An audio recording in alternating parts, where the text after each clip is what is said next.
আজকে আমরা শিখব ইংরেজি গ্রামারের পার্সন অর্থাৎ পুরুষ।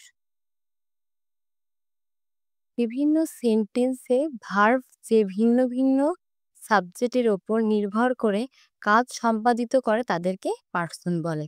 অর্থাৎ একটি বাক্যে ভার্ব যে ভিন্ন ভিন্ন সাবজেক্টের ওপর নির্ভর করছে তাকে পার্সন বলে।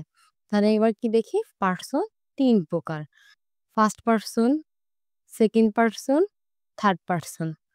ফার্স্ট পার্সন অর্থাৎ উত্তম পুরুষ, সেকেন্ড পার্সন মানে মধ্যম পুরুষ, থার্ড পার্সন মানে নাম পুরুষ। এবার দেখব ফার্স্ট পার্সন।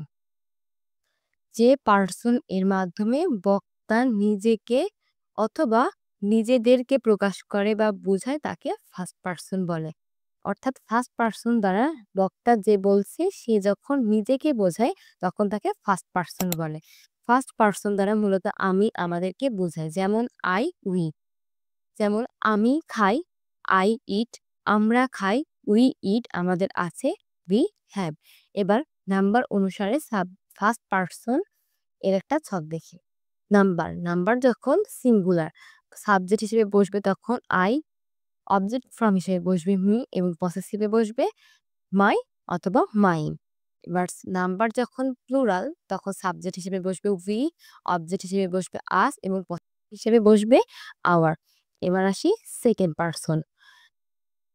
কোনো সেন্টেন্স এই বক্তা ফার্স্ট পার্সন যাকে বা যাদেরকে সম্বোধন করে কোনো কিছু বলে তাদেরকে বলা হয় হচ্ছে সেকেন্ড পার্সন।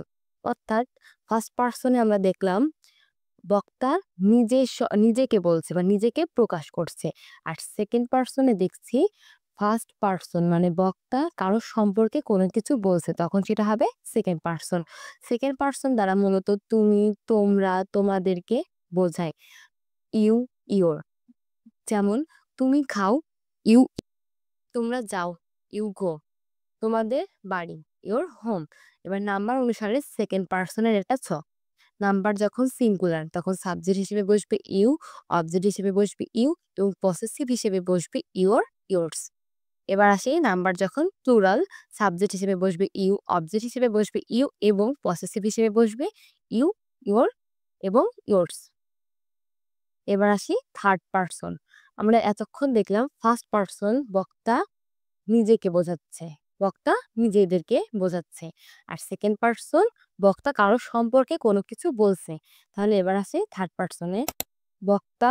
এবার তাহলে কি হবে, যার বা যাদের সম্বন্ধে কোনো কিছু বলা হয় তাকে থার্ড পার্সন বলে। অর্থাৎ যার বা যাদের সম্বন্ধে কোনো কিছু বলছে সেটা হচ্ছে থার্ড পার্সন। থার্ড পার্সন দ্বারা মূলত সে, তার, তাদের বা কোনো নাম বোঝায়। যেমন he, she, her, his, they, them, it, Rahim, Karim, Runa. যেমন সে পড়ে, হি অথবা শি রিডস।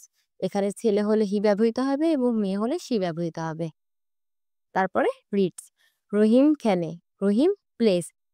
এখানে যদি থার্ড পার্সন সিঙ্গুলার নাম্বার হয় তাহলে ভার্বের সাথে এস বা এস বসে। এবার আমরা দেখি নাম্বার অনুসারে থার্ড পার্সনের একটি ছক। নাম্বার যখন সিঙ্গুলার হি অথবা শি সাবজেক্ট হিসেবে বসে, অবজেক্ট হিসেবে হিম অথবা হার, পসেসিভ হিসেবে হিজ, হার, হার্স। এবার নাম্বার যখন প্লুরাল তখন সাবজেক্ট হিসেবে বসবে ইট অথবা দেম, আর অবজেক্ট হিসেবে বসবে ইট অথবা দেম, পসেসিভ হিসেবে বসবে ইটস, দেয়ার, দেয়ার্স। এবার আমরা কিছু এক্সাম্পল দেখি। Identify the person of the underline words. এখানে যে লাইনগুলো আসলে আন্ডারলাইন করা আছে সেগুলো আসলে কোন পারসন সেটা চিহ্নিত করতে হবে। এখানে আছে they will come, the cat is white, I am playing football, he was singing, the cow gives us milk, we love our country, Bangladesh is a beautiful country, it is a nice pen. Rahim is my friend. Have you seen any name on the boards? এবার আমরা অ্যান্সারগুলো দেখে আসি। প্রথমে ছিল দে will কাম, অর্থাৎ এখানে দাগ দেওয়া আছে দে। তাহলে দে কোন পার্সন? দে থার্ড পার্সন। এবার আসি দ্য ক্যাট ইজ হোয়াইট, এখানে আন্ডারলাইন করা আছে দ্য ক্যাট। দ্য ক্যাট একটি third person. I am playing football, এখানে আই মানে নিজেকে বোঝানো হয়েছে, তাই এটি first person.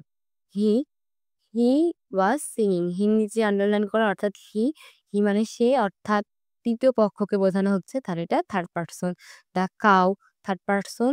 We love our country, our বলতে এখানে নিজেদেরকেই বোঝানো হচ্ছে অর্থাৎ এটাও first person. Bangladesh is a beautiful country, Bangladesh সম্পর্কে কোনো কিছু বলা হচ্ছে অর্থাৎ এটা third person. It is a nice pen, এটা third person. Rahim is my friend, এখানে অন্য একজন ব্যক্তিকে বোঝানো হচ্ছে অর্থাৎ এটাও third person. Have you seen any name on your boards, এখানে ইউ বলতে তুমি, অর্থাৎ তুমি বা তোমরা তোমাদেরকে বোঝানো হচ্ছে, তাই এখানে বসছে, এটাও সেকেন্ড পারসন।